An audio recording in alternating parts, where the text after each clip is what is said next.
Assalamualaikum warahmatullahi wabarakatuh dan salam Maulidur Rasul. Sempena Maulidur Rasul 1442 Hijrah bersamaan 2020 Masihi pada tahun ini, sama-sama kita hayati sirah baginda sallallahu alaihi wasallam.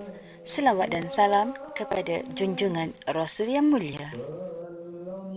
Nabi Muhammad sallallahu alaihi wasallam dilahirkan di kota Mekah pada hari Isnin 12 Rabiul Awal tahun Gajah. Ayah baginda bernama Abdullah bin Abdul Muttalib dan ibu baginda bernama Aminah binti Wahab binti Abdul Manaf.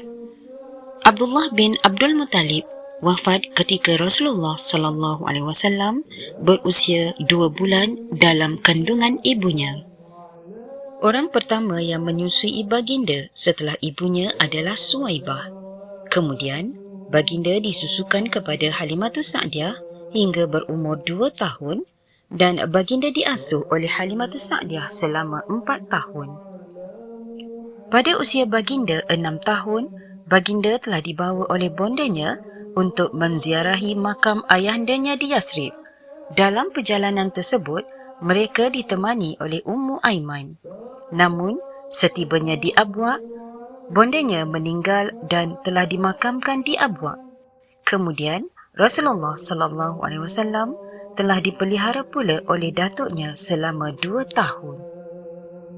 Saat baginda berumur 8 tahun, datuknya pula meninggal dunia dan baginda dijaga pula oleh bapa saudaranya Abu Talib.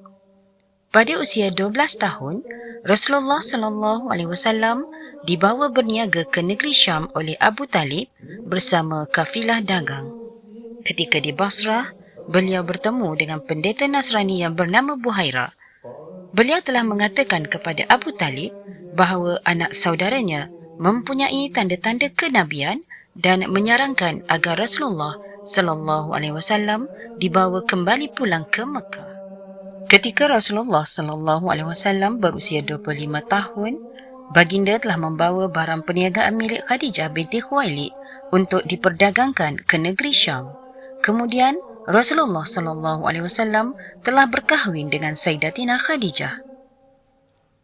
Hasil daripada perkahwinan tersebut, mereka telah dikurniakan 6 orang cahaya mata, iaitu Qasim, Zainab, Ruqayyah, Ummi Kalsum, Fatimah dan Abdullah. Semua putera baginda meninggal ketika masih kanak-kanak. Ketika Rasulullah sallallahu alaihi wasallam berusia 35 tahun, kabilah Quraisy membina semula Kaabah yang rosak akibat banjir. Berlaku perselisihan tentang siapa yang paling berhak meletakkan kembali Hajarul Aswad ke tempat asal. Umayyah bin Mughirah dari Bani Makhzum telah mencadangkan orang pertama masuk melalui pintu Safar akan memutuskan perkara tersebut. Atas kehendak Allah Subhanahu wa taala, Rasulullah yang pertama memasuki pintu tersebut. Dengan gembira mereka menyeru Al-Amin, yakni orang yang boleh dipercayai.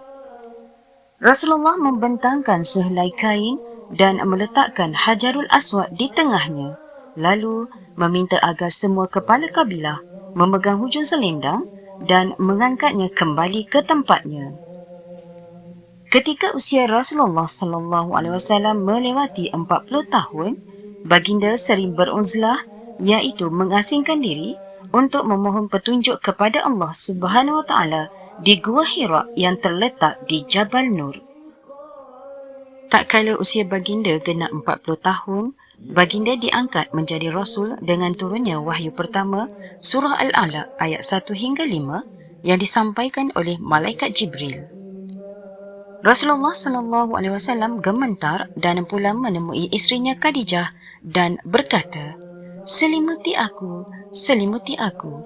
Kemudian Khadijah membawa Rasulullah kepada bapa saudaranya yang bernama Waraqah bin Naufal, dan Waraqah menyatakan yang datang kepada Rasulullah adalah malaikat Jibril. Antara akhlak Nabi sallallahu alaihi wasallam yang wajar diikuti ialah pemaaf.